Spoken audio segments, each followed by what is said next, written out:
जय श्री कृष्ण। आज हम भगवत गीता के 6ठे अध्याय पर चर्चा करने जा रहे हैं। पिछले अध्याय में अर्जुन उलझन में थे और उन्होंने कृष्ण से पूछा था कि कौन बेहतर है, सन्यासी जो सभी कर्म छोड़ देता है या योगी जो कृष्ण के लिए कार्य करता है। कृष्ण ने समझाया कि दोनों ही रास्ते एक हैं। एक रास्ता जड़ की खोज करता है और दूसरा जड़ को पानी देता है। आज हम गीता के कुछ ऐसे खास उपदेश बताएंगे जो आपकी जिंदगी बदल सकते हैं। बस ध्यान से वीडियो के अंत तक सुनिए। जो भी व्यक्ति इस वीडियो को पूरा देखेगा उसे अपनी हर समस्या का हल जरूर मिलेगा। अगर आप हमारे YouTube चैनल पर नए हैं तो चैनल को सब्सक्राइब और वीडियो को लाइक कर दें। सन्यासी और कर्मयोगी दोनों एक ही लक्ष्य तक पहुंचते हैं, लेकिन सन्यासी का रास्ता लंबा है क्योंकि वह अपने सीमित ज्ञान और इंद्रियों के सहारे शोध करता है और कई जन्मों के बाद लक्ष्य तक पहुंचता है। वहीं कर्मयोगी या भक्त योगी सीधे कृष्ण की सेवा करता है और जब कृष्ण प्रसन्न होते हैं तो स्वयं परम भगवान प्रकट होकर उसे अपना ज्ञान देते हैं। इसलिए कृष्ण कहते हैं कि बुद्धिमान व्यक्ति को सीधा और सबसे तेज रास्ता अपनाना चाहिए। हालांकि दोनों रास्ते अंत में एक ही परिणाम तक पहुंचते हैं। इस अध्याय में भगवान कर्म योग की श्रेष्ठता समझा रहे हैं। सीने बोर्ड की कराप क्यों भगवान कहते हैं, जो व्यक्ति अपने काम के फल से आसक्त नहीं है और केवल अपने कर्तव्य के लिए काम करता है, वही सच्चा सन्यासी है और वही सच्चा योगी है। वह व्यक्ति सच्चा सन्यासी नहीं है जो कोई काम न करे और अग्नि न जलाए। यहां कृष्ण ये समझा रहे हैं कि असली सन्यासी और योगी कौन है। कुछ सन्यासी वेदों में बताए गए यज्ञ करना छोड़ देते हैं जो हर गृहस्थ को करने चाहिए। उन्हें लगता है कि यज्ञ छोड़ देने से वे मुक्त हो गए हैं, लेकिन कृष्ण कहते हैं कि जब तक दिल शुद्ध नहीं होता, यज्ञों को छोड़ देना और खुद को मुक्त मान लेना सही नहीं है। इसी तरह कोई योगी भले ही कोई काम न करे और एक ही जगह बैठा रहे, लेकिन इनसे बेहतर असली योगी और सन्यासी वह व्यक्ति है जो बिना किसी स्वार्थ के काम करता है। कृष्ण यहां यह समझा रहे हैं कि जो व्यक्ति अपने कर्म के फल का आनंद लेने के लिए काम नहीं करता, वही असली सन्यासी है, क्योंकि बाकी दो मामलों में भी व्यक्ति के मन में थोड़ा सा स्वार्थ होता है। सन्यासी का स्वार्थ होता है मोक्ष पाना और आत्मिक शांति का अनुभव करना। योगी का स्वार्थ होता है रहस्यमयी शक्तियां प्राप्त करना या कृष्ण में विलीन होना।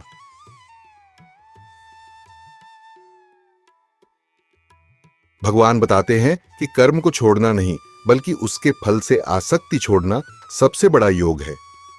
यही सबसे तेज और सीधा रास्ता है। जो लोग अष्टांग योग प्रणाली का पालन करते हैं, वे आमतौर पर इसे रहस्यमयी शक्तियां, सिद्धियां प्राप्त करने के लिए करते हैं, जैसे कि अष्टांग योग या हठ योग। लेकिन कुछ लोग इससे आगे बढ़ते हैं और समझते हैं कि भगवान का एक स्वरूप है जो हमारे हृदय में स्थित है। हालांकि वे यह समझते हैं कि भगवान का एक रूप है, फिर भी वे उस स्वरूप में विलीन होना चाहते हैं। जब तक वे इस अवस्था से आगे नहीं बढ़ते, तब तक वे सच्चे योगी नहीं बन पाते। वह योगी जो वास्तव में कृष्ण को अपने हृदय में देख पाता है, वह कृष्ण के भक्त बन जाता है। वह कृष्ण की सुंदरता से आकर्षित होता है। अन्य योगी केवल कृष्ण के स्वरूप की कल्पना करते हैं, जो हृदय में विष्णु मूर्ति के 4 भुजाओं वाले स्वरूप के रूप में स्थित है। वे उस स्वरूप की कल्पना करके अपनी योग साधना को सिद्ध करने का प्रयास करते हैं।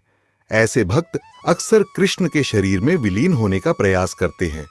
इसका भी एक स्वार्थ होता है, या तो वे सिद्धियां चाहते हैं या वे कृष्ण के शरीर में लीन होना चाहते हैं। लेकिन एक भक्ति योगी या कर्म योगी के पास कोई स्वार्थ नहीं होता। वह केवल अपने सभी कार्यों और उनके परिणामों को कृष्ण के लिए समर्पित करना चाहता है। यही सच्चा योग है। यही चैतन्य महाप्रभु ने बताया था, मुझे धन नहीं चाहिए, मुझे अनुयायी भी नहीं चाहिए और मुझे कोई सुंदर पत्नी भी नहीं चाहिए। तब लोग पूछते हैं, तो फिर आप क्या चाहते हैं? क्या आप मुक्ति चाहते हैं? चैतन्य महाप्रभु कहते हैं, नहीं, मुझे मुक्ति भी नहीं चाहिए। यही सबसे ऊंचा स्तर का योग है। ऐसे योगी का कोई स्वार्थ नहीं होता। अन्य योगी सोचते हैं, मुझे मोक्ष चाहिए, मुझे मुक्ति चाहिए, लेकिन एक सच्चा योगी केवल भगवान की सेवा चाहता है। कृष्ण यहां बताते हैं कि सच्चा योगी वही है जो किसी भी स्वार्थ से मुक्त हो। चाहे मुझे जन्म जन्मांतर तक जन्म लेना पड़े, लेकिन कृपया मुझे अपनी सेवा में लगाए। चाहे भगवान मुक्ति दें या अपने आध्यात्मिक धाम में बुलाए, सच्चे योगी की एकमात्र इच्छा भगवान की सेवा होती है। वह सभी कार्य करता है, लेकिन उनके परिणामों से जुड़ा नहीं रहता, क्योंकि वह उन्हें कृष्ण को अर्पित कर देता है।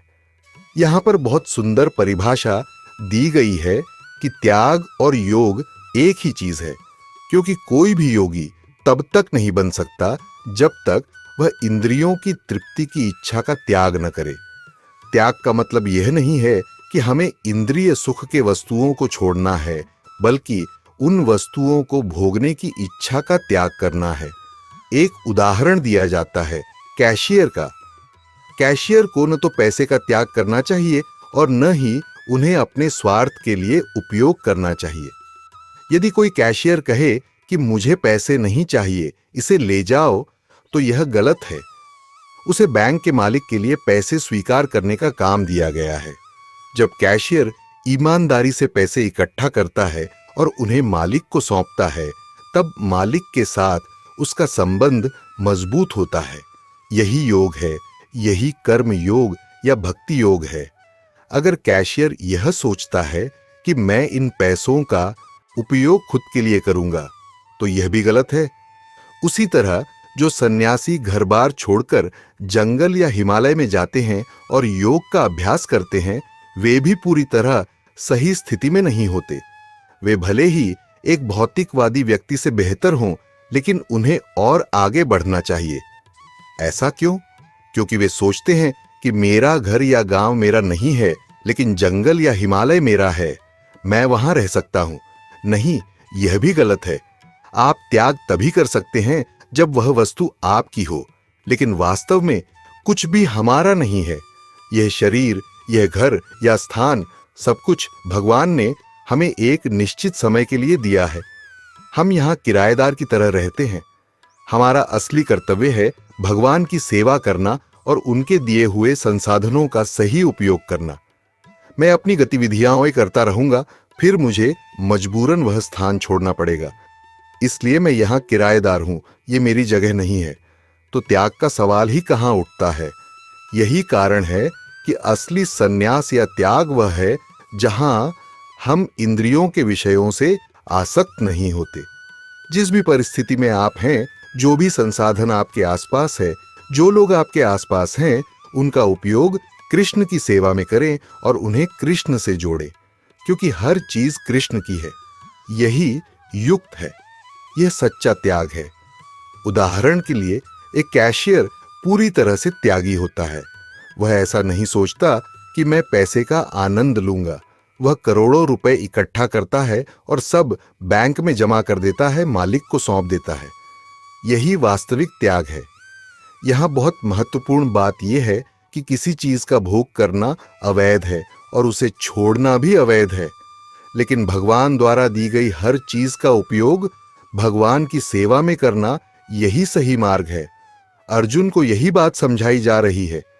तुम्हें लड़ाई की योग्यता दी गई है, तुम्हें इसका प्रशिक्षण मिला है। अब लड़ो, लेकिन मेरे निर्देशों के अनुसार और मेरी संतुष्टि के लिए लड़ो। यही सच्चा योग है। ये जीव और परमात्मा कृष्ण के बीच के रिश्ते को बहुत मजबूत बनाता है। इस मजबूत संबंध को ही योग कहा जाता है और यही सबसे ऊंचा योग है। जो व्यक्ति 8 अंगों वाले योग, अष्टांग योग के प्रारंभिक चरण में होता है, उसके लिए कर्म ही साधन है। लेकिन जो पहले ही योग को प्राप्त कर चुका है, उसके लिए सभी भौतिक गतिविधियों का त्याग ही साधन बन जाता है। इस अध्याय में कृष्ण अष्टांग योग की प्रक्रिया समझाएंगे, जिसके 8 अंग हैं: यम, नियम, आसन, प्राणायाम, प्रत्याहार, ध्यान, धारणा और समाधि। जब इन आठों का अभ्यास किसी योग्य आध्यात्मिक गुरु के मार्गदर्शन में किया जाता है तब उसे अष्टांग योग कहा जाता है। केवल प्राणायाम के कुछ हिस्से और कुछ शारीरिक अभ्यास आसन करना ही योग नहीं है। ये 8 अंगों में से सिर्फ 2 हैं।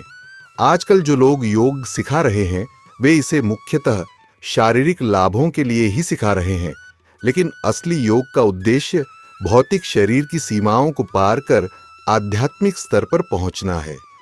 जो व्यक्ति अष्टांग योग को पूरी तरह से सिद्ध कर लेता है उसके पास अष्ट सिद्धियां भी होती हैं। ये अष्ट सिद्धियां हैं अणिमा, महिमा, लघिमा। अणिमा, व्यक्ति अपने को सबसे छोटा बना सकता है, कोई भी उसे कहीं कैद नहीं कर सकता। ब्रिटिश शासनकाल में कई साधुओं को जेल में बंद किया जाता था, लेकिन वे अगले दिन बाहर निकल जाते थे। यह उनकी योग सिद्धि थी। महिमा, व्यक्ति बहुत विशाल रूप धारण कर सकता है। लघिमा, व्यक्ति बहुत हल्का बन सकता है, यहां तक कि पानी या सूरज की किरणों पर चल सकता है। कृष्ण लीला में जो बड़े बड़े राक्षसों जैसे विशाल पक्षी, सांप या घोड़े का वर्णन है वे कोई कल्पना नहीं है, यह वास्तविकता है। वे लोग महान योगी थे और रूप बदलने की सिद्धि रखते थे। आज भी हम शरीर को बदल सकते हैं। उदाहरण के लिए हम लिंग परिवर्तन कर सकते हैं, पुरुष को महिला या महिला को पुरुष बनाया जा सकता है। इसी प्रकार संपूर्ण शरीर को भी बदला जा सकता है। आज हम यह प्रक्रिया भौतिक तरीके से कर रहे हैं, लेकिन सूक्ष्म प्रक्रियाओं के माध्यम से यह पहले संभव था। यह एक योग सिद्धि है जिससे व्यक्ति मनचाहा रूप धारण कर सकता है। जो कुछ भी इस ब्रह्मांड में है, किसी भी ग्रह की चीजें सिद्ध योगी अपनी इच्छा से प्राप्त कर सकता है। वह दूसरों के मन को भी नियंत्रित कर सकता है। ऐसी 8 सिद्धियां एक पूर्ण योगी के पास होती हैं, लेकिन आज के समय में किसी के पास भी इनमें से एक भी सिद्ध नहीं है। आज अष्टांग योग के नाम पर केवल प्राणायाम और आसन का अभ्यास हो रहा है, जो शरीर और मन को स्वस्थ रखने के लिए किया जाता है। शरीर स्वस्थ होना चाहिए और मन शांत होना चाहिए, क्योंकि शांत मन से ही व्यक्ति हृदय में स्थित परमात्मा पर ध्यान लगा सकता है। यही योग का उद्देश्य है, लेकिन इस उद्देश्य को भुला दिया गया है। अब केवल शारीरिक फिटनेस का अभ्यास हो रहा है। यहां कृष्ण बताते हैं कि अष्टांग योग में 2 चरण होते हैं, आरुरुकु और योगारूढ़। आरुरुकु का मतलब है योग की शुरुआती अवस्था, जहां कार्य करने का माध्यम कहा गया है। आसन और प्राणायाम में हाथ पैर फैलाना, शरीर को मोड़ना और श्वास लेना छोड़ना शामिल है। इससे पहले यम और नियम का पालन बहुत जरूरी है, जो लोग नहीं जानते और नहीं करते। यम नियम बहुत कठिन होते हैं। इनके बाद आसन और प्राणायाम आता है, जिन्हें फ्रूटिव एक्टिविटीज, कार्यशील क्रियाएं कहा गया है। फिर जब योगी उन्नत अवस्था में पहुंचता है तो उसे कार्य छोड़ने का माध्यम कहा गया है। वह सभी कार्यों को रोककर अपने हृदय में स्थित भगवान पर ध्यान लगाता है। अब सवाल उठता है कि हमें कैसे समझे कि व्यक्ति योग की उन्नत अवस्था में पहुंच गया है। यहां कहा गया है कि ऐसा व्यक्ति इंद्रियों के सुख में लिप्त नहीं होता। आज लोग आसन और प्राणायाम का अभ्यास केवल इसीलिए कर रहे हैं ताकि वे इंद्रिय सुख को और अधिक भोग सकें, शरीर फिट हो जाए ताकि अधिक खा सकें, पेट की चर्बी कम हो और यौन शक्ति बढ़े। लेकिन यह योग का उद्देश्य नहीं है। योग का उद्देश्य है इंद्रियों की गतिविधियों को पूरी तरह से नियंत्रित करना और भौतिक सुखों की इच्छा को रोकना। आज भौतिकवादी जीवन क्या है? व्यक्ति या तो इंद्रियों का सुख भोगने के लिए मेहनत करता है या फिर इंद्रियों के सुख में लिप्त रहता है। लेकिन योगी ऐसा व्यक्ति है जिसने इन दोनों चीजों को छोड़ दिया है। वह न तो इंद्रियों का सुख भोगता है और न ही उन्हें प्राप्त करने के लिए मेहनत करता है। तभी हम समझ सकते हैं कि वह व्यक्ति योग की उन्नत अवस्था में पहुंच गया है। कृष्ण आगे बताते हैं कि मन के माध्यम से व्यक्ति को खुद को ऊपर उठाना चाहिए, नीचे नहीं गिराना चाहिए। मन व्यक्ति का सबसे अच्छा मित्र भी बन सकता है और सबसे बड़ा दुश्मन भी। महाभारत में इस शरीर की तुलना रथ से की गई है। रथ के घोड़े इंद्रियों के समान हैं। 5 घोड़े, आंखें, कान, नाक, जीभ, त्वचा, इन इंद्रियों के कारण ही हम कार्य कर पाते हैं। रथ का चलना घोड़ों पर निर्भर है। रथ में घोड़ों को नियंत्रित करने के लिए लगाम होती है और इस शरीर में मन लगाम के समान है। अब सवाल यह है कि मन को कौन नियंत्रित करता है? उसे नियंत्रित करने का काम बुद्धि करती है, जो विवेक का कार्य करती है। रथ का सवार आत्मा है। हम आत्मा हैं और हमें बुद्धि को दिशा देनी चाहिए। बुद्धि, मुझे इस रास्ते पर ले चलो। बुद्धि फिर लगाम मन को नियंत्रित करती है और घोड़ों, इंद्रियों को सही दिशा में ले जाती है। लेकिन यदि मन को सही से प्रशिक्षित नहीं किया गया तो इंद्रियां बेकाबू हो जाती हैं और व्यक्ति की यात्रा कष्टदायक हो जाती है। यही आज हमारे साथ हो रहा है।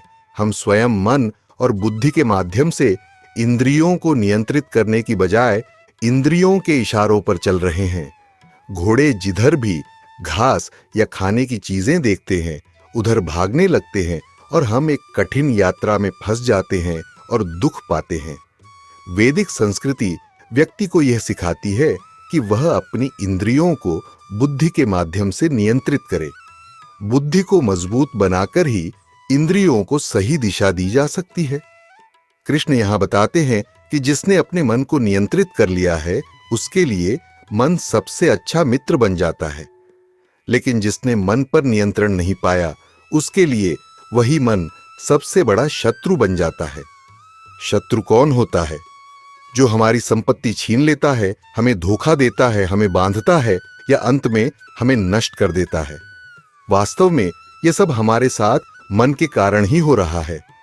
मन हमें यह विश्वास दिलाता है कि मैं यह शरीर हूं और इस शरीर का सुख ही मेरा सुख है। इस झूठे विश्वास के कारण हम अपना सारा धन और समय इंद्रिय सुख के लिए बर्बाद कर देते हैं, जो कभी हमें संतुष्ट नहीं कर पाता। यह सब सुख बहुत अस्थायी है और इंद्रियों का आनंद लेने की इच्छा हमेशा बढ़ती ही जाती है। इस प्रकार असंयमित मन हमारी मेहनत की कमाई को क्षणिक सुखों में बर्बाद कर देता है। ऐसा मन हमारा दुश्मन है। दुश्मन क्या करता है? वह हमें गुलाम बना लेता है। यही मन हमारे साथ करता है। मन हमें यह विश्वास दिलाता है कि तुम यह शरीर हो, यह जीवन ही सब कुछ है। मन हमें सिखाता है कि समाज में प्रसिद्ध होना चाहिए, अच्छा स्टेटस दिखाना चाहिए। यही कारण है कि हम दिन रात बहुत मेहनत करते रहते हैं, ये समझे बिना कि मैं यह शरीर नहीं हूं, मैं आत्मा हूं जो शाश्वत है। तो फिर मैं अस्थायी चीजों के लिए क्यों मेहनत कर रहा हूं? मुझे स्थायी और आध्यात्मिक परिणामों के लिए कार्य करना चाहिए। लेकिन मन भ्रम पैदा करता है और हमें दिन रात काम करने के लिए मजबूर करता है। अंत में जो कुछ हम इस जीवन में कमाते हैं, वह सब यहीं रह जाता है। मन हमें गुलाम बनाता है और फिर हमारे अंदर इतनी इच्छाएं पैदा करता है कि हमें बार बार जन्म लेना पड़ता है। इन इच्छाओं के कारण हमें अनेक जन्म और मृत्यु का चक्र झेलना पड़ता है। इस प्रकार असंयमित मन ही मृत्यु का कारण है। मृत्यु के साथ साथ बीमारियां, बुढ़ापा, कठिन परिश्रम, तनाव, चिंता, यह सब असंयमित मन की वजह से ही है। हम आजकल मिसाइल, सैटेलाइट और अंतरिक्ष यान को नियंत्रित करना सीख रहे हैं, लेकिन हमें यह नहीं पता कि मन को कैसे नियंत्रित करें। इसलिए कृष्ण बताते हैं, यदि मन असंयमित है तो वह सबसे बड़ा दुश्मन है, और यदि मन को नियंत्रित कर लिया जाए तो वह सबसे अच्छा मित्र बन जाता है। मन को नियंत्रित करना बहुत महत्वपूर्ण है। इसे शम, मन नियंत्रण कहते हैं। यह शिक्षा पहले गुरुकुलों में ब्रह्मचारियों को दी जाती थी, लेकिन आजकल के स्कूलों में बच्चों को सिखाया जाता है कि अपनी इंद्रियों को खुला छोड़ दो। माता पिता सोचते हैं कि यदि मैं अपने बच्चे को हर इच्छा पूरी कर दूं तो यह उनके लिए अच्छा है, लेकिन यह सोच गलत है। जितना अधिक आप बच्चों को सरल जीवन जीने की शिक्षा देते हैं और इंद्रियों को नियंत्रित करना सिखाते हैं, उतना ही वे ज्ञान में उन्नति कर पाते हैं और अपने मन का सबसे अच्छा मित्र बना पाते हैं। कृष्ण आगे बताएंगे कि मन को नियंत्रित करने के दो तरीके क्या हैं। अर्जुन कृष्ण से कहेंगे, मन को नियंत्रित करना मेरे लिए असंभव है। तब कृष्ण उन्हें दो उपाय बताते हैं। कौन से दो उपाय हैं? कृपया ध्यान से सुनिएगा, हम आगे इस पर चर्चा करेंगे। जो व्यक्ति अपने मन पर विजय प्राप्त कर लेता है, उसके लिए परमात्मा तक पहुंचना बहुत आसान हो जाता है, क्योंकि उसने शांति को प्राप्त कर लिया है। ऐसे व्यक्ति के लिए सुख दुख, गर्मी सर्दी, सम्मान असम्मान सब समान हो जाते हैं। मन हमारे चालक, ड्राइवर की तरह है। यदि चालक नियंत्रित है तो वह हमें सुरक्षित गंतव्य तक ले जाता है। ठीक वैसे ही अगर हमारा मन नियंत्रित है तो यह हमें आध्यात्मिक साम्राज्य की ओर ले जाएगा। अगर आप किसी बस, ट्रेन या विमान में बैठ जाएं और चालक कुशल हो तो आपको विश्वास हो जाता है कि आप गंतव्य तक पहुंच जाएंगे। इसी प्रकार कृष्ण बताते हैं कि जिसने मन को नियंत्रित कर लिया है वह परमात्मा तक पहले ही पहुंच चुका है। ऐसे व्यक्ति को आंतरिक शांति मिलती है। शांति प्राप्त करने के लिए किसी बाहरी चीज की आवश्यकता नहीं होती, बस मन का नियंत्रण चाहिए। जब मन नियंत्रित होता है तो सुख दुख, गर्मी सर्दी, सम्मान अपमान सब समान हो जाते हैं। कृष्ण यह भी समझाते हैं कि एक सिद्ध योगी वह व्यक्ति होता है जो ज्ञान और विज्ञान, ये प्रायोगिक अनुभव, दोनों से पूर्ण रूप से संतुष्ट हो। ज्ञान का मतलब है आग गर्म होती है, ये जानना। लेकिन जब आप आग को छूते हैं और गर्मी का अनुभव करते हैं, वह विज्ञान है। इसी प्रकार केवल यह कहना कि मैं शरीर नहीं हूं, आत्मा हूं, पर्याप्त नहीं है, बल्कि इसका अनुभव करना और उसी आधार पर जीवन जीना, यही विज्ञान है। इसलिए कृष्ण यहां समझाते हैं कि एक पूर्ण योगी वह है जिसने मन को नियंत्रित करके ज्ञान और विज्ञान दोनों में सिद्धि प्राप्त की हो। जब एक योगी पत्थरों, कंकरों और सोने को एक समान स्तर पर देखता है तो यह योग की उन्नत अवस्था है। अब वह इन चीजों के प्रति उदासीन हो जाता है। आज हम पत्थरों और कंकरों को कुछ नहीं समझते और सोने को हम बहुत मूल्यवान मानते हैं। लेकिन जब हम योगी बनते हैं तो ये सारी चीजें हमारे लिए समान हो जाती हैं। यह इसलिए है क्योंकि जैसे एक व्यक्ति जब पेट भरकर भोजन करता है तो वह न तो पसंदीदा चीजों को ज्यादा महत्व देता है और न ही नापसंद चीजों को, सब समान हो जाता है। योगी भी जब आत्म संतुष्ट हो जाता है तब वह इन चीजों को एक जैसा देखता है। योगी पूर्ण संतुष्ट होता है क्योंकि उसने सैद्धांतिक और व्यावहारिक ज्ञान प्राप्त कर लिया है। ज्ञान और विज्ञान, ज्ञान का मतलब है आत्मज्ञान। जब व्यक्ति आत्मज्ञान प्राप्त करता है तो वह पूरी तरह से संतुष्ट हो जाता है। तब उसके लिए इंद्रियों को नियंत्रित करना आसान हो जाता है, क्योंकि जैसे आप जब पेट भरकर खाते हैं तो अब आपको और खाने की इच्छा नहीं होती, वैसे ही योगी के लिए इंद्रियों को नियंत्रित करना आसान हो जाता है। शुरुआत में यह कठिन हो सकता है, लेकिन जब हम संतुष्ट होते हैं तो यह काम आसान हो जाता है। इसके बाद एक और उन्नत अवस्था आती है। एक व्यक्ति तब और उन्नत माना जाता है जब वह सभी लोगों को समान दृष्टि से देखता है, चाहे वे शुभचिंतक हो, शत्रु हो, ईर्ष्यालु हो, पवित्र हो, पापी हो या फिर उदासीन हो। वह इन सभी के प्रति समान दृष्टिकोण रखता है। पिछले श्लोक में हमने देखा कि वह पदार्थों में कोई अंतर नहीं देखता। अब वह यह भी नहीं देखता कि लोग उसके साथ दोस्ती करते हैं या दुश्मनी, उसकी सराहना करते हैं या आलोचना। वह जानता है कि यह सब एक नाटक की तरह है जिसमें सभी अभिनय कर रहे हैं। लोग अपने कपड़ों के अनुसार कार्य करते हैं। प्रकृति हमें यह विश्वास दिलाती है कि हम वही हैं जो हमारा शरीर है, लेकिन एक योगी जानता है कि यह सब केवल बाहरी आवरण है। आत्मा अलग है और शरीर में होने वाले व्यवहार सिर्फ इस नाटक का हिस्सा है। अगर कोई उसकी सराहना करता है या आलोचना करता है तो योगी को इससे कोई फर्क नहीं पड़ता। उसे यह सब नाटक जैसा ही लगता है। जैसे एक नाटक में लोग दुश्मन बनकर अभिनय करते हैं, लेकिन नाटक के खत्म होते ही वे दोस्त बन जाते हैं। योगी समझता है कि लोग सिर्फ माया के तहत अभिनय कर रहे हैं और इसीलिए वह किसी भी स्थिति में शांत रहता है। न तो वह खुद को अमीर बनाने की इच्छा रखता है, न ही गरीब होने से घबराता है। उसे किसी भी भौतिक स्थिति की परवाह नहीं होती। एक यथार्थवादी या उच्चतम आत्मज्ञानी को हमेशा अपने मन को परमात्मा में केंद्रित करना चाहिए। उसे एकांत स्थान पर रहना चाहिए और अपने मन को पूरी तरह से नियंत्रित करना चाहिए। उसे किसी भी प्रकार के आत्मसंतुष्टि और भौतिक इच्छाओं से मुक्त रहना चाहिए। कृष्ण इस अष्टांग योग पद्धति को शुरू करने से पहले इसके नियमों और अनुशासनों, डूस एंड डोंट्स को समझा रहे हैं। यदि हम सच में अपना जीवन पूर्ण बनाना चाहते हैं तो हमें इन नियमों का पालन करना होगा। सबसे पहले व्यक्ति के अंदर स्वामित्व की भावना, पॉसेसिवनेस नहीं होनी चाहिए। उसे पूरी तरह से यह मान लेना चाहिए कि जो घर मेरा है, जो संपत्ति मेरी है, जो लोग मेरे हैं, ये सब मेरा नहीं है, यह सब भगवान का है। इसके साथ ही व्यक्ति को निस्वार्थ, फ्री फ्रॉम डिजायर्स और भौतिक इच्छाओं से मुक्त होना चाहिए। इसके बाद एक और महत्वपूर्ण नियम है कि व्यक्ति को अकेले रहना चाहिए। एक ही शब्द का अर्थ है एकांत में रहना। योगी को एकांत स्थान पर योग का अभ्यास करना चाहिए। आजकल हम देखते हैं कि लोग समूह में आसन और प्राणायाम का अभ्यास करते हैं। इसे ग्रुप प्रोग्राम या सामूहिक साधना कहा जाता है। लेकिन भगवद गीता और पतंजलि योग सूत्र जैसे अधिकृत शास्त्रों में इसे मान्यता नहीं दी गई है। यहां बताया गया है कि योगी को अकेले एकांत स्थान पर योग का अभ्यास करना चाहिए। इसके बाद कृष्ण कुछ कठिन नियमों का वर्णन करते हैं। योगी को एकांत स्थान पर जाना चाहिए और वहां कुशा घास बिछानी चाहिए। उसके ऊपर मृग की खाल और फिर एक मुलायम कपड़ा बिछाना चाहिए।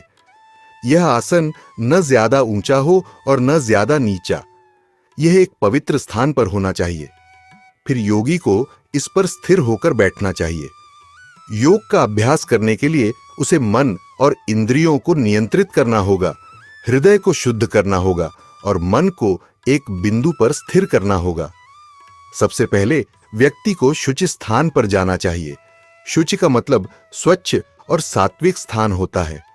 योग का अभ्यास उन जगहों पर नहीं किया जा सकता जो राजसी, मोड ऑफ पैशन, प्रवृत्ति में है, जैसे कि शहर और गांव। इसके लिए जंगलों, पहाड़ों और प्राकृतिक स्थानों में जाना जरूरी है। लेकिन आज के समय में कौन जंगलों या पहाड़ों में जाने के लिए तैयार है? यही योग का पहला नियम है। कृष्ण यहां स्पष्ट बताते हैं कि पहले अपनी भौतिक इच्छाओं और स्वामित्व की भावना को खत्म करो, फिर सब कुछ छोड़कर एकांत स्थान पर जाओ। वहां बैठो और अपनी इंद्रियों की सभी गतिविधियां बंद करो। योगी को न सोना चाहिए, न खाना चाहिए और न पीना चाहिए। ऐसे अभ्यास को वर्षों तक करना पड़ता है, कई बार सैकड़ों हजारों साल तक। इसलिए कई योगियों के शरीर को कीड़े खा जाते हैं या उनके शरीर पर चींटियां अपने बाम्बी बना लेती हैं। कृष्ण कहते हैं कि बिना हिले डुले, बिना चिंता किए व्यक्ति को अपनी बुद्धि और मन को एक बिंदु पर स्थिर करना चाहिए। यदि व्यक्ति के पास ईश्वर का सकारात्मक ज्ञान नहीं है और वह प्रेम पूर्वक भगवान जैसे कृष्ण का चिंतन नहीं करता है, तो इस मशीनी प्रक्रिया से मन को स्थिर करना बहुत कठिन है। फिर भी कृष्ण बार बार बताते हैं कि यह अभ्यास केवल एकांत और पवित्र स्थान पर ही किया जाना चाहिए। आज भी यदि आप हरिद्वार या ऋषिकेश जैसे स्थानों पर जाएं, तो कुछ योगी मिल जाएंगे जो अकेले योग करते हैं। वे समूह में योग नहीं करते। योग की संस्थाएं और समूह जो आजकल योग सिखाते हैं, वे भगवद गीता और सांख्य योग के सिद्धांतों के अनुसार नहीं हैं। कृष्ण बताते हैं कि व्यक्ति को पूरी तरह भगवान पर निर्भर रहना चाहिए। उसे किसी बात का भय नहीं होना चाहिए, न सांप का, न बाघ का। यदि बाघ भी आ जाए तो भी योगी को डरना नहीं चाहिए। वह नासिका के अग्रभाग, टिप ऑफ द नोज पर स्थिरता से ध्यान लगाए और भगवान का स्मरण करे। कृष्ण कहते हैं कि योगी का शरीर, गर्दन और सिर एक सीध में होना चाहिए। ढीला, लूज आसन नहीं होना चाहिए।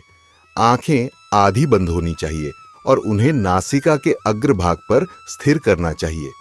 यदि आप अपनी आंखें पूरी तरह से खोलते हैं तो आपके ध्यान को भटकाने वाली वस्तुएं दिखेंगी, और अगर आंखें पूरी तरह से बंद करते हैं तो आप नींद में चले जाएंगे। कई योग संस्थाएं सिखाती हैं कि आंखें पूरी तरह से बंद करें, और अधिकांश लोग ऐसा करते हुए सो जाते हैं। जब वे उठते हैं तो उन्हें लगता है कि मैं बहुत शांति महसूस कर रहा हूं, लेकिन यह शांति ध्यान या योग का परिणाम नहीं होती, बल्कि इसलिए होती है क्योंकि वे सो गए थे। इसलिए आंखें पूरी तरह बंद करना अनुशंसित नहीं है। आंखें आधी बंद होनी चाहिए और नाक के अग्रभाग, टिप ऑफ द नोज, पर स्थिर दृष्टि होनी चाहिए। योग करने वाले व्यक्ति को निडर होना चाहिए, क्योंकि उसे भगवान पर पूरा विश्वास होना चाहिए। भगवान हर जीव के हृदय में निवास करते हैं। यदि भगवान हमें बचाना चाहे तो कोई भी हानि नहीं पहुंचा सकता, और यदि भगवान यह तय करे कि इस शरीर का अंत हो जाए तो ऐसा ही होगा। इसलिए योगी को डरने की जरूरत नहीं है। जंगल में अकेले बैठना, जहां कोई रोशनी नहीं होती, कोई सुरक्षा नहीं होती और जंगली जानवरों का खतरा रहता है, फिर भी व्यक्ति को निर्भय रहना चाहिए।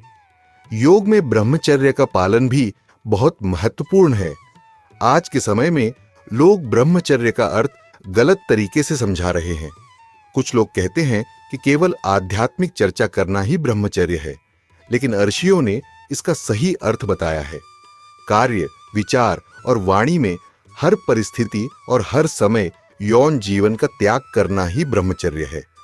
इसलिए यदि कोई व्यक्ति यौन जीवन का पालन करना चाहता है तो ज्ञान योग और अष्टांग योग में यह स्वीकार्य नहीं है।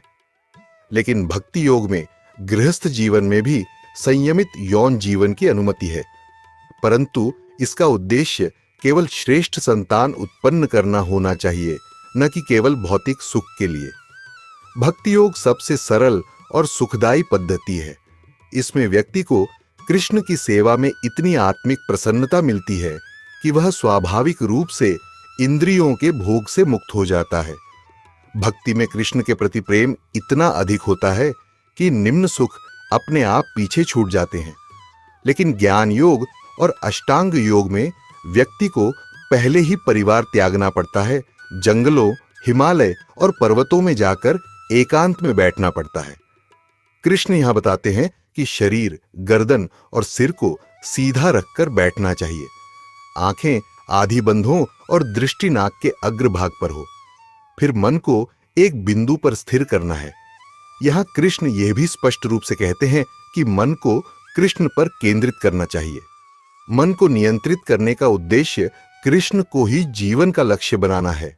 आजकल कई लोग योग का अभ्यास केवल शक्तियां, पावर्स प्राप्त करने या कुंडलिनी जागृति जैसे दिखावटी कार्यों के लिए करते हैं, लेकिन यह सब व्यर्थ है, क्योंकि जो भी आप इस शरीर के रहते प्राप्त करेंगे वह मृत्यु के साथ समाप्त हो जाएगा। एक बुद्धिमान व्यक्ति जो योग का वास्तविक अर्थ समझता है, वह जानता है कि योग का उद्देश्य कृष्ण को प्राप्त करना है। इस प्रकार शरीर, मन और इंद्रियों पर नियंत्रण रखते हुए योगी भगवान के धाम को प्राप्त करता है और भौतिक अस्तित्व से मुक्त हो जाता है। कृष्ण यहां बताते हैं कि परम सत्य, एब्सोल्यूट ट्रूथ, को 3 रूपों में समझा जाता है। 1. ब्रह्म, निराकार प्रकाश। 2. परमात्मा, भगवान का हृदय में स्थित रूप। और 3. भगवान कृष्ण का व्यक्तिगत रूप। इन तीनों में कोई अंतर नहीं है। जैसे दूध को अलग अलग दृष्टिकोण से देखा जाता है। किसी को दूध सफेद दिखाई देता है तो कोई उसे तरल समझता है और कोई उसका स्वाद लेकर उसके संपूर्ण गुण समझता है। अतः योग का सही उद्देश्य है कृष्ण को अपने जीवन का लक्ष्य बनाना और उनकी भक्ति में लीन होना। कृष्ण यह समझा रहे हैं कि किसी चीज का अनुभव हम किस प्रकार करते हैं वह हमारे इंद्रियों पर निर्भर करता है। उदाहरण के तौर पर दूध को अलग अलग तरीके से महसूस किया जा सकता है। अगर हम उसे आंखों से देखें तो वह सफेद दिखाई देगा, अगर हम उसे हाथ से छुएं तो वह तरल लगेगा, और अगर हम उसे चखें तो उसका स्वाद समझ पाएंगे। इसी तरह दूध का अनुभव अलग अलग इंद्रियों से अलग अलग होता है, लेकिन दूध क्या है यह समझने के लिए सिर्फ एक इंद्रिय से अनुभव करना पर्याप्त नहीं है। दूध असल में एक पदार्थ है, और अगर हम सिर्फ इसे तरल या सफेद कहकर इसका वर्णन करें तो यह दूध का सही समझ नहीं होगा। ठीक वैसे ही परम सत्य एक व्यक्ति है, वह एक व्यक्तित्व है। जैसे बच्चों में खाने, हंसी मजाक करने और सामाजिक होने की प्रवृत्तियां वो होती है, वैसे ही यह सभी गुण परम सत्य में मौजूद है। पिता के पास जो गुण होते हैं वही गुण बच्चे में भी होते हैं। इसलिए अगर हम यह मानते हैं कि समुद्र में एक बूंद से कुछ भी अलग हो सकता है तो यह गलत है। समुद्र के पास वह सब कुछ होता है जो एक बूंद में है और उससे कहीं अधिक। इसलिए भगवान को भी हमारे जैसे गुणों का होना चाहिए, और जो गुण हम में नहीं है वह भी भगवान में मौजूद होने चाहिए। कुछ लोग यह मानते हैं कि परम सत्य सिर्फ ऊर्जा है, लेकिन यह अधूरी समझ है। भगवान भी ऊर्जा है, क्योंकि ऊर्जा और उसे उत्पन्न करने वाली शक्ति में कोई अंतर नहीं है। जैसे सूर्य और सूरज की रोशनी में कोई अंतर नहीं है।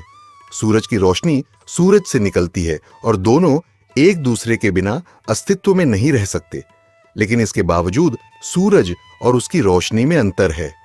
इसलिए अगर परम सत्य केवल ऊर्जा होता तो हमारे जैसे गुण, जैसे खाने, हंसने और सामाजिक होने की प्रवृत्तियां कहां से आती?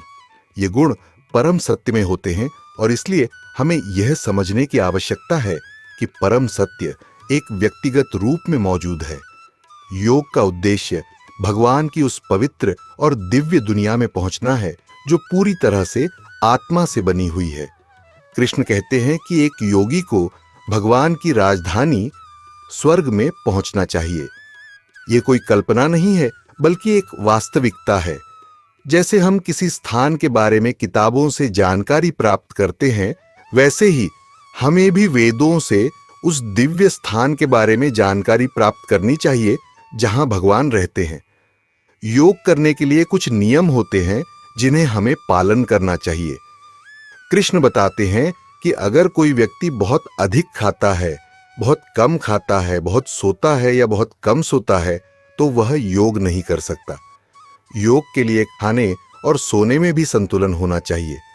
बहुत अधिक खाना, विशेष रूप से मांसाहारी भोजन, योग में अवरोध डालता है, क्योंकि यह शरीर के लिए हानिकारक होता है और जीवों को कष्ट पहुंचाता है।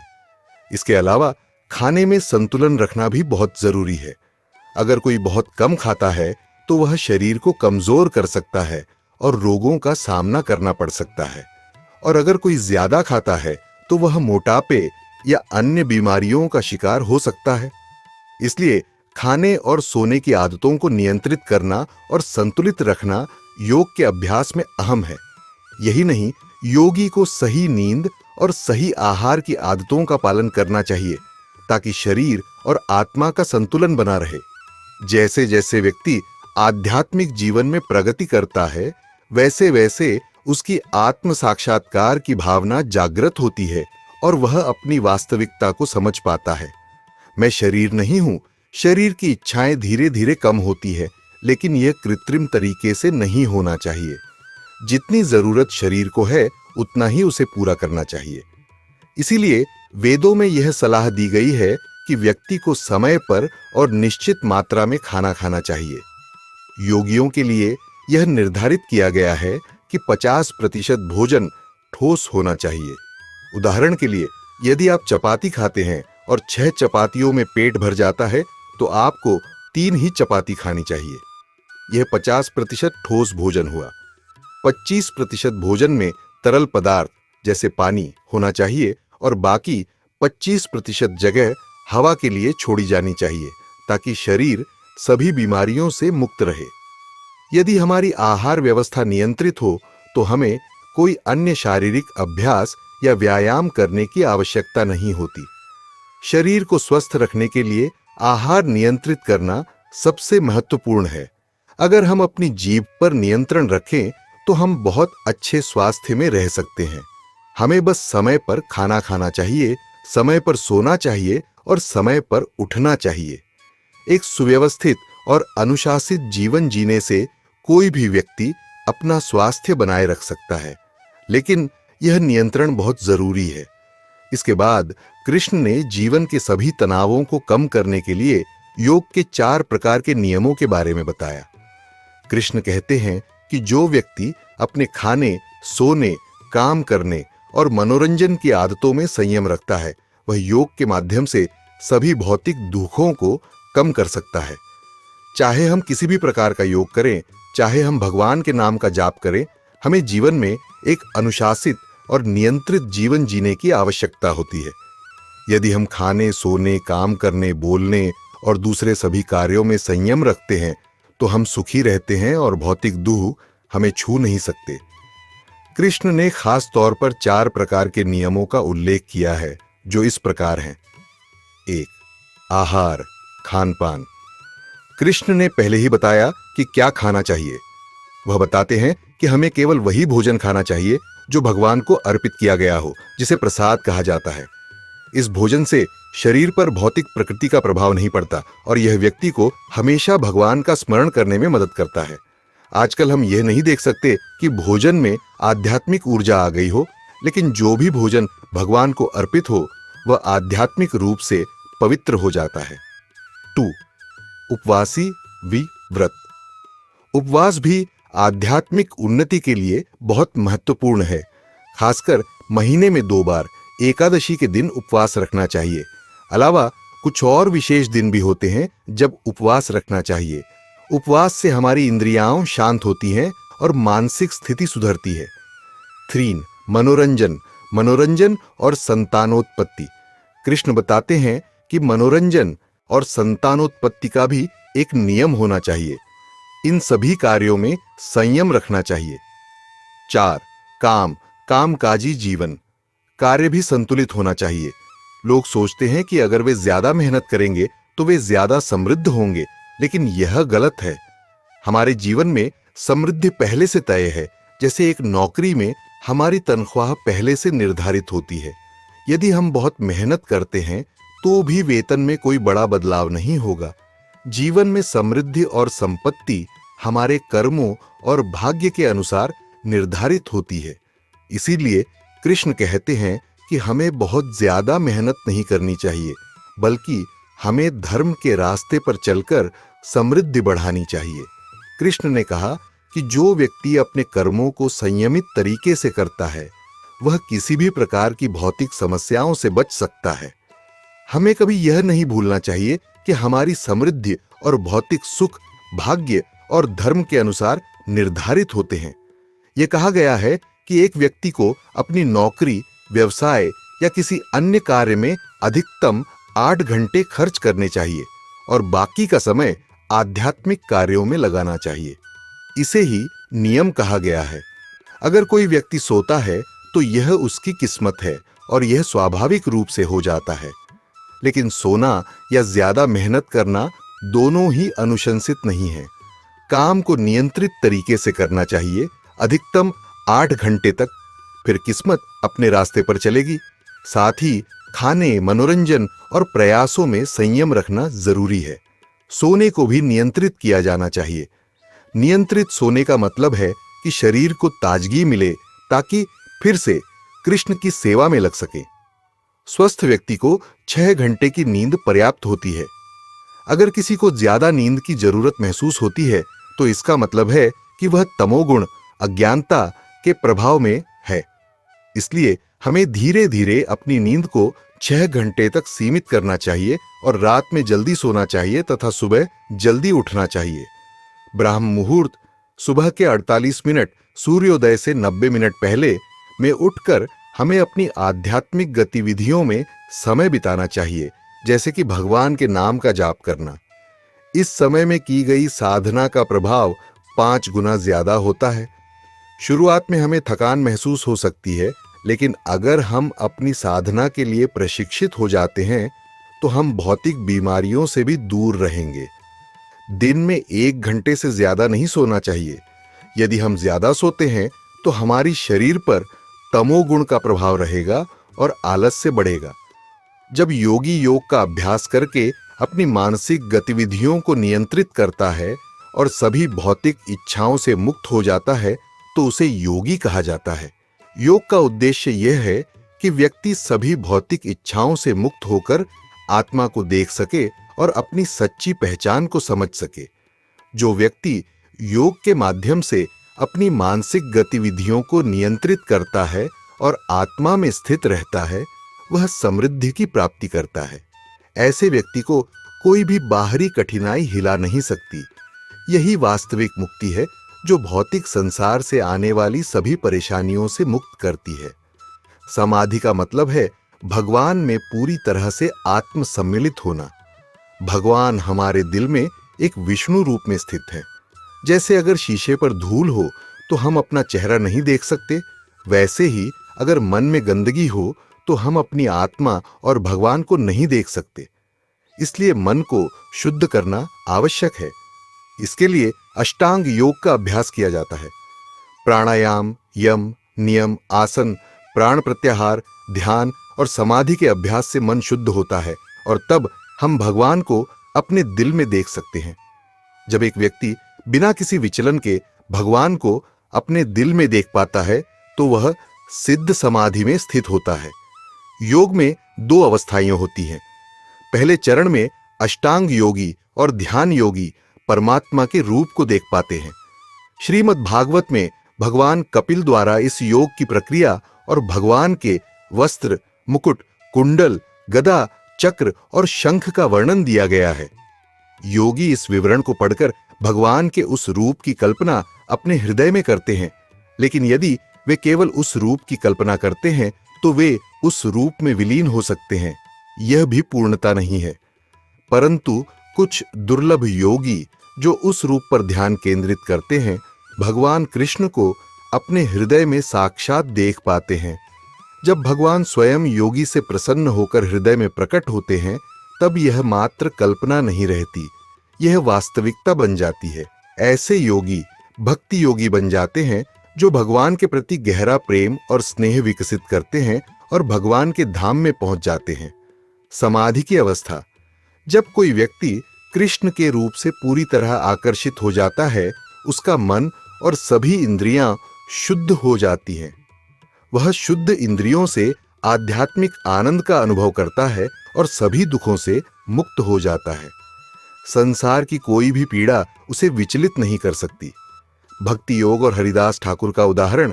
भक्ति योगी जंगल में बैठकर साधना करने की आवश्यकता नहीं समझते, वे भगवान की सेवा में ही लगे रहते हैं। कृष्ण उनकी सेवा से प्रसन्न होकर उनके हृदय में प्रकट हो जाते हैं। चाहे जीवन में कितनी भी कठिनाइयां आएं, वे योगी शांत रहते हैं। हरिदास ठाकुर का उदाहरण लें। वे भगवान के नाम का जप करते थे। उन्हें बहुत पीड़ा दी गई, यहां तक कि एक सुंदर वेश्या को उनकी साधना भंग करने भेजा गया, लेकिन हरिदास ठाकुर विचलित नहीं हुए। वेश्या हरिदास ठाकुर की कृपा से स्वयं शुद्ध हो गई और उसने भी नाम जपना शुरू कर दिया। यह भक्ति योग का चमत्कार है। भक्ति योग में भगवान की कृपा से व्यक्ति शीघ्र उन्नति कर सकता है, जबकि अष्टांग योग में सब कुछ अपनी ताकत और परिश्रम पर निर्भर करता है। भीष्म पितामह का उदाहरण। महाभारत के युद्ध में भीष्म पितामह तीरों की शैया पर लेटे थे, परंतु वे विचलित नहीं हुए। उनके शरीर में अत्यधिक कष्ट होने पर भी वे शांति और आनंद में थे। यह भक्ति योग की शक्ति है। योग का सही अभ्यास। भगवान कृष्ण कहते हैं कि मनुष्य को अडिग निश्चय और विश्वास के साथ योग का अभ्यास करना चाहिए। सभी भौतिक इच्छाओं को जो झूठे अहंकार से उत्पन्न होती हैं, त्याग देना चाहिए। मन के द्वारा सभी इंद्रियों को नियंत्रित करना आवश्यक है। भौतिक संसार इस तरह से बनाया गया है कि यह हमें आध्यात्मिक जीवन में प्रगति करने से रोकता है। जब हम योग की प्रक्रिया का पालन शुरू करते हैं तो कई बाधाएं सामने आ सकती हैं। इस स्थिति में व्यक्ति को बहुत दृढ़ निश्चय रखना चाहिए। अगर शुरुआत में सफलता तुरंत न मिले या असफलताएं हों तो हमें हताश नहीं होना चाहिए। जैसे एक बच्चा चलना सीखते समय कई बार गिरता है, लेकिन वह हार नहीं मानता। उसे अपने प्रयास जारी रखने होते हैं। शुरुआत में यह कठिन लग सकता है और हम गलतियां कर सकते हैं, लेकिन हमें बार बार उठकर फिर से दृढ़ संकल्प के साथ इस प्रक्रिया का पालन करना चाहिए। मन को नियंत्रित करने का तरीका कृष्ण बताते हैं कि धीरे धीरे एक एक कदम करके पूर्ण विश्वास और बुद्धि के माध्यम से ध्यान की स्थिति में स्थिर होना चाहिए। मन को आत्मा पर केंद्रित करना चाहिए और अन्य किसी भी चीज के बारे में नहीं सोचना चाहिए। जब भी मन अपनी चंचल और अस्थिर प्रकृति के कारण कहीं और भटक जाए तो उसे वापस लाकर आत्मा के नियंत्रण में रखना चाहिए। योगी की स्थिति, जिस योगी का मन मुझ पर स्थिर होता है, वह ब्रह्मांड के साथ अपनी एकता के कारण परम आनंद प्राप्त करता है। वह शांत रहता है, उसकी इच्छाएं नियंत्रित होती है और वह पापों से मुक्त होता है। भौतिक दुख और कष्टों का कारण केवल हमारी अपनी गलतियां और पाप होते हैं। यह हमारी वर्तमान या पिछले जन्मों की गलतियों का परिणाम है। लोग, परिस्थितियां या बाहरी परिस्थितियां केवल हमारे कष्टों को प्रकट करने के साधन हैं, लेकिन असली कारण हमारे कर्म हैं। समस्या का समाधान कृष्ण बताते हैं कि भौतिक संसार का पूरा डिजाइन ऐसा है कि जीव समझ सके कि वह केवल भगवान की सेवा में ही संतुष्ट हो सकता है। जब कोई भगवान की सेवा में लग जाता है और उसमें स्थिर हो जाता है तो वह अपने सभी पापों से मुक्त हो जाता है। यही जीवन की सभी समस्याओं का समाधान है। कृष्ण कहते हैं कि जब मन मुझ पर केंद्रित होता है तब व्यक्ति सभी पापों से मुक्त हो जाता है और परम आनंद प्राप्त करता है। भगवान के साथ संबंध एक सच्चा योगी हर जीव में मुझे देखता है और हर जीव को मुझ में देखता है। ऐसा व्यक्ति मुझे हर जगह देखता है और कभी मुझसे अलग नहीं होता और न ही मैं उससे अलग होता हूं। योग की पूर्णता यह है कि व्यक्ति कृष्ण को हर जगह देखे और हर चीज को कृष्ण में देखे। भगवान की अद्भुतता, भगवान की महिमा ऐसी है कि सभी विरोधाभास उनके व्यक्तित्व में पूरी तरह से संतुलित होते हैं। एक उदाहरण में जब माता यशोदा ने कृष्ण पर मिट्टी खाने का आरोप लगाया तो कृष्ण ने कहा, आप मेरे मुंह में देख सकते हैं। जब यशोदा ने कृष्ण का मुंह देखा तो उन्होंने उसमें पूरे ब्रह्मांड को देखा, यहां तक कि खुद को और कृष्ण को भी। यह रहस्यमय दिव्यता भगवान की विशेषता है। योगी का प्रेम, एक सच्चा योगी हर चीज में भगवान को देखता है, जैसे एक मां अपने बच्चे से जुड़ी हर चीज में बच्चे को देखती है। लेकिन भगवान से जुड़ी हर चीज से योगी का हृदय हमेशा प्रेम और भक्ति से भरा रहता है, क्योंकि इस संसार में कुछ भी भगवान से स्वतंत्र नहीं है। इस प्रकार एक वास्तविक योगी जो भगवान के प्रेम से सराबोर होता है, हर चीज में भगवान को देखता है। वह योगी कृष्ण को हर जगह देखता है, जैसे एक मां अपने बच्चे को बच्चे की चीजों में हर जगह देखती है। क्योंकि पूरे संसार का मालिक भगवान है, इसलिए योगी हमेशा प्रेम से भरा रहता है और वह जहां भी देखता है वहां उसे भगवान नजर आते हैं। यही चेतना की परिपूर्णता है। वह योगी जो जानता है कि मैं और सभी जीवों में स्थित परमात्मा एक है, वह मेरी पूजा करता है और हर हाल में मुझ में स्थिर रहता है। इस प्रकार योगी को यह समझना चाहिए कि कृष्ण ही परमात्मा है जो सभी के हृदय में निवास करते हैं। भगवान ने हमें इस शरीर के रूप में यह जीवन दिया है और कृष्ण हमारे हृदय से हमें प्रेरित करते हैं। वह हमें यह बताते हैं कि हमें किस प्रकार का आनंद प्राप्त करना चाहिए और क्या सही है और क्या गलत। यदि हम उनकी बात नहीं सुनते तो वह कहते हैं, ठीक है, तुम जो चाहते हो उसे प्राप्त करो। लेकिन अंत में हमें यह एहसास होता है कि हमें कृष्ण की सलाह माननी चाहिए थी। वह योगी जो जानता है कि मैं और सभी जीवों में स्थित परमात्मा एक हैं, वह कृष्ण की पूजा करता है और योग की सबसे ऊंची अवस्था तक पहुंचता है। वह योगी अपने आत्मा के आधार पर सभी जीवों में समानता देखता है, चाहे वे सुख में हो या दुख में। यदि कोई यह समझता है कि सभी लोग मेरी तरह आत्मा हैं, तो वह किसी को भी दुख नहीं पहुंचाता, क्योंकि वह जानता है कि दर्द अच्छा नहीं होता। जब कोई मेरा हाथ काटता है तो मुझे दर्द होता है, तो मैं किसी दूसरे को क्यों दर्द पहुंचाऊं, सिर्फ अपनी भूख को शांत करने के लिए। कुछ लोग समाज में उच्च पदों पर होते हैं, उनके पास बड़े बड़े नाम होते हैं, लेकिन अगर वे दूसरों को नुकसान पहुंचाते हैं तो क्या उनसे ज्ञान की उम्मीद की जा सकती है? यह बुनियादी समझ है कि अगर मैं खुद दर्द महसूस करता हूं तो क्यों किसी और को नुकसान पहुंचाऊं। जो लोग दूसरों को नुकसान पहुंचाते हैं, हम उनसे जीवन का सही ज्ञान नहीं उम्मीद कर सकते, क्योंकि उनकी जिंदगी में बुनियादी इंसानियत की कमी है। इसीलिए योगी का सबसे महत्वपूर्ण काम यह होता है कि वह दूसरों के दुखों को दूर करने के लिए मेहनत करता है। हालांकि हम अपने शरीर को फिट रखने के लिए बहुत कोशिश करें, हम हमेशा फिट नहीं रह सकते। बीमारियां आएंगी, मृत्यु आएगी और अगले जन्म में नया शरीर मिलेगा। इसलिए असली कल्याण का कार्य केवल आध्यात्मिक ज्ञान देना है। कृष्ण ने भगवद गीता के अंत में कहा कि वह व्यक्ति मुझे सबसे प्रिय है जो इस गीता के गुप्त ज्ञान को दूसरों तक पहुंचाता है। अगर हम भगवान के प्रिय बनना चाहते हैं तो हमें यह ज्ञान समझना और दूसरों तक फैलाना चाहिए। यही सच्ची दया का काम है और यह जीवन के हर पहलू में खुशी लाता है, चाहे वह भौतिक हो या आध्यात्मिक। इसलिए मैं आपसे निवेदन करता हूं कि हम सभी केवल इस ज्ञान के अभाव में दुखी हैं। कृपया इसे समझें और इसे फैलाएं। यह सबसे अच्छा परोपकारी कार्य है। अर्जुन ने कहा, हे मधुसूदन, यह योग का जो तरीका आपने बताया है, मुझे यह असंभव और सहन करने में कठिन लगता है, क्योंकि मन चंचल और अस्थिर है। कृष्ण ने जो योग का तरीका बताया, अर्जुन ने कहा कि मैं इसे पालन नहीं कर सकता, क्योंकि मन बहुत अराजक और अस्थिर है। अर्जुन की बात से हमें यह सीखना चाहिए कि अगर अर्जुन जो ब्रह्मचारी होकर गुरुकुल में प्रशिक्षित थे, वह 5000 साल पहले इसे नहीं कर पाए, तो आज के समय में जब हमारा शरीर और मन कमजोर है और हम मानसिक अशांति से घिरे रहते हैं, तो हम कैसे कर सकते हैं। अर्जुन ने कहा, हे कृष्ण, मन को काबू करना बहुत कठिन है। यह पवन को काबू करने से भी अधिक मुश्किल है।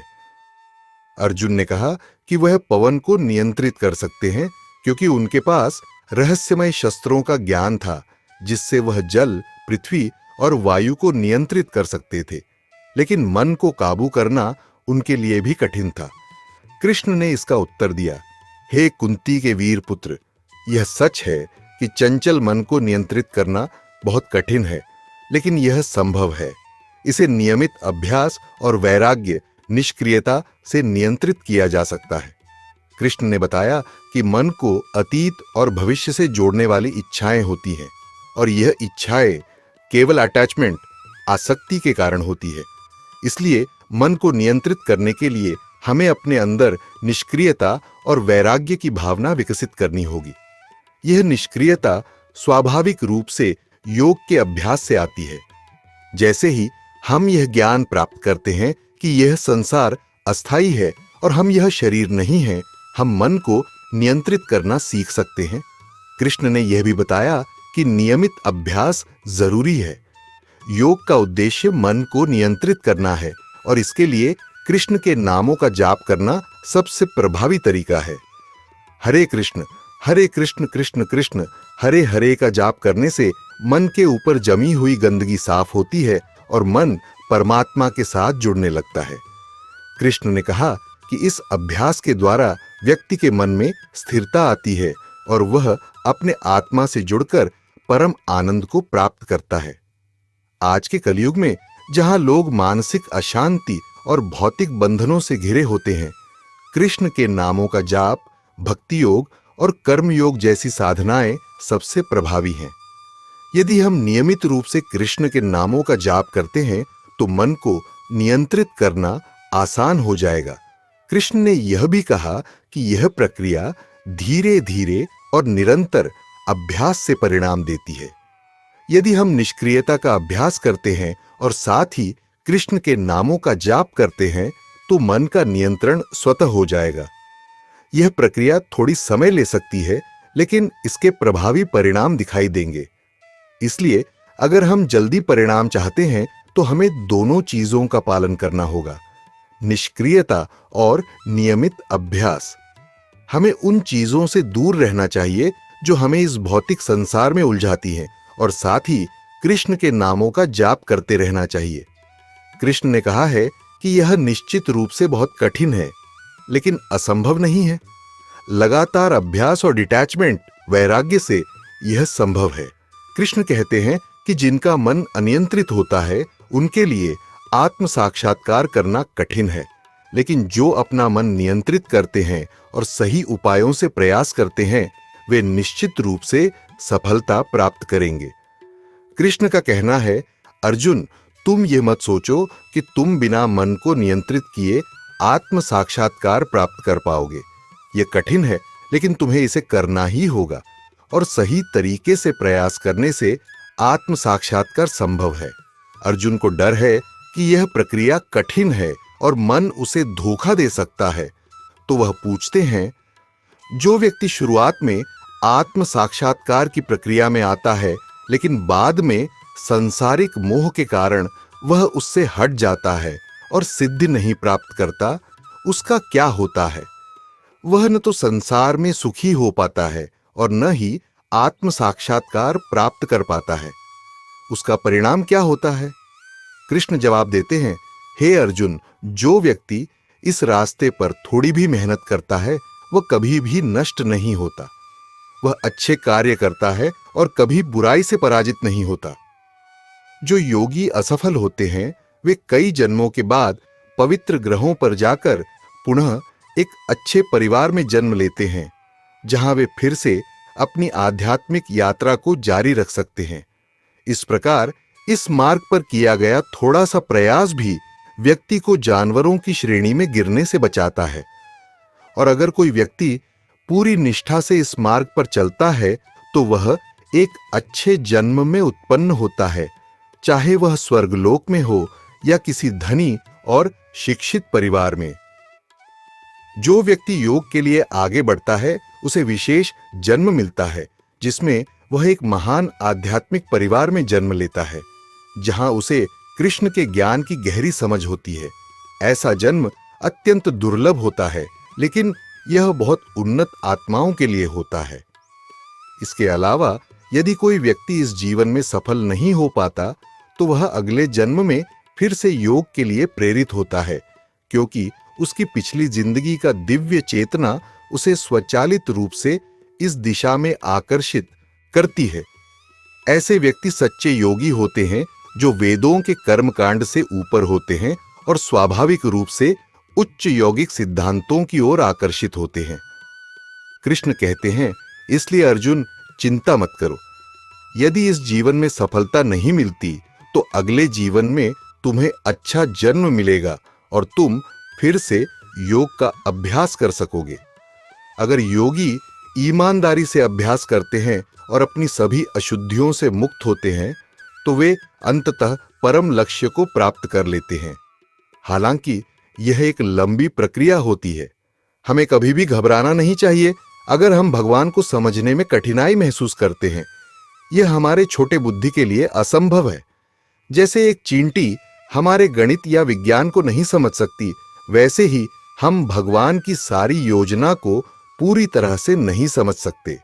भगवान जो इतने बड़े ब्रह्मांड और ग्रहों के रचनाकार हैं, उन्हें समझने के लिए हमें अपनी बुद्धि को प्रशिक्षित करना होगा। इस योग अभ्यास को साधने में कई जन्मों का समय लगता है। कृष्ण अर्जुन से कह रहे हैं कि चिंता मत करो, यह यात्रा लंबी है और कई जन्मों के बाद ही सफलता प्राप्त होती है।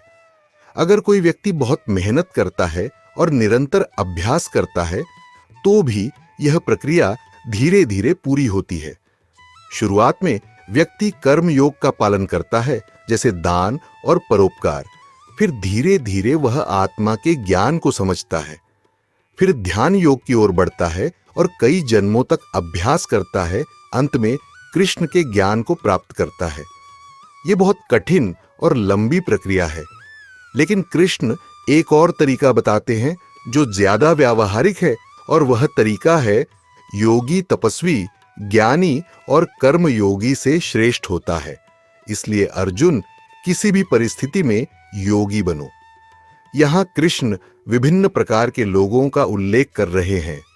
कुछ लोग भोगी होते हैं जो भौतिक सुखों की इच्छा रखते हैं और वे वेदों के नियमों का पालन करते हैं, लेकिन वे फिर भी संतुष्ट नहीं होते।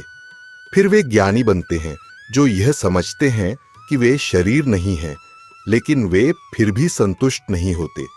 अंत में वे तपस्या करने लगते हैं, क्योंकि तपस्या से वे अपनी इंद्रियों और मन को शुद्ध करते हैं और समझने लगते हैं कि असली वे कौन हैं। लेकिन इन सब से ऊपर योगी है, जो सीधे भगवान की सेवा में लगा रहता है। कृष्ण ने बताया कि योगी के कई प्रकार हो सकते हैं, ज्ञानी योगी, दान योगी, कर्म योगी और भक्ति योगी, लेकिन सभी का लक्ष्य भगवान से जुड़ना होता है। कृष्ण के अनुसार सबसे श्रेष्ठ योगी वही है जो भगवान में दृढ़ विश्वास और प्रेम के साथ उनकी सेवा करता है।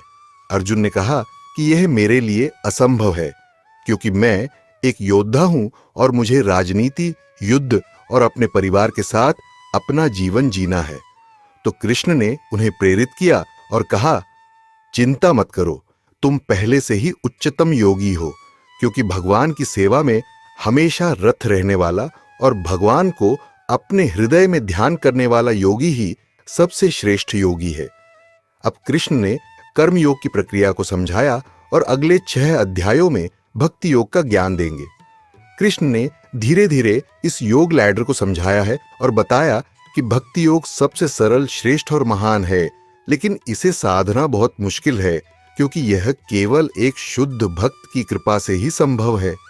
ऐसे शुद्ध भक्त मिलना बहुत कठिन है। अगर कोई व्यक्ति किसी शुद्ध भक्त के संपर्क में आता है तो वह तुरंत इस सबसे उत्तम योग प्रणाली में प्रगति कर सकता है। कृष्ण ने इस अध्याय को बहुत सुंदर तरीके से समाप्त किया, यह समझाते हुए कि एक योगी वास्तव में पूर्णतः त्यागी होता है, क्योंकि वह किसी भी इच्छा से मुक्त होता है, चाहे वह मोक्ष की इच्छा हो या कृष्ण के शरीर में विलय की इच्छा हो।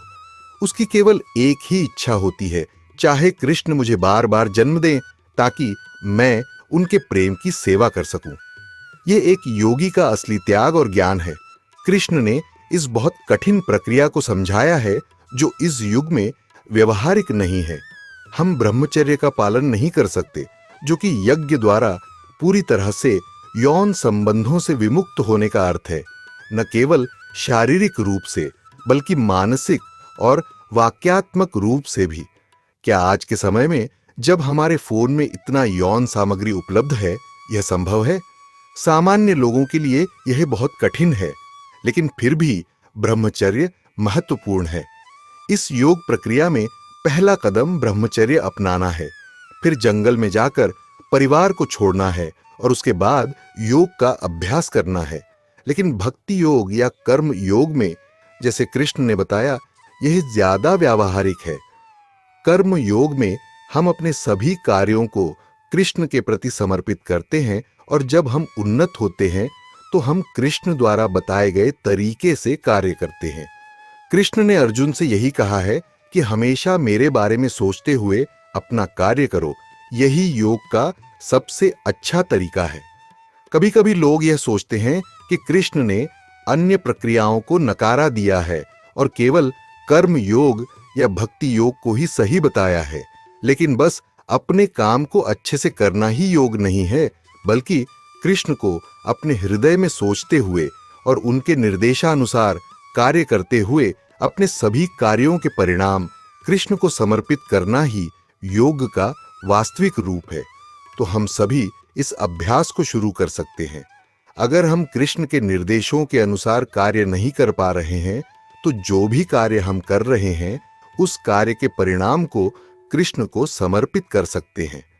इस प्रकार हम कृष्ण के ज्ञान को फैलाने और दूसरों की मदद करने का कार्य कर सकते हैं, ताकि लोग जन्म, मृत्यु, बुढ़ापा और रोगों के अनंत दुखों से मुक्त हो सकें।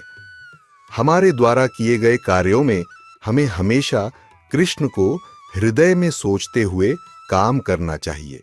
यह नाम जाप द्वारा संभव है, जैसे हरे कृष्ण कृष्ण कृष्ण हरे हरे, हरे राम राम राम हरे हरे।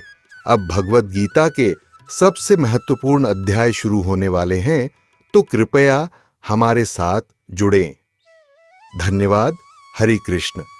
यदि आपका कोई भाई बंधु परेशानी, चिंतित जीवन की समस्या से जूझ रहा हो ये वीडियो, उसे ज़रूर शेयर करे और वीडियो को लाइक कर दे। यूट्यूब चैनल को सब्सक्राइब कर ले। अपना प्यार और सपोर्ट हमेशा बनाए रखें। जय श्री कृष्ण।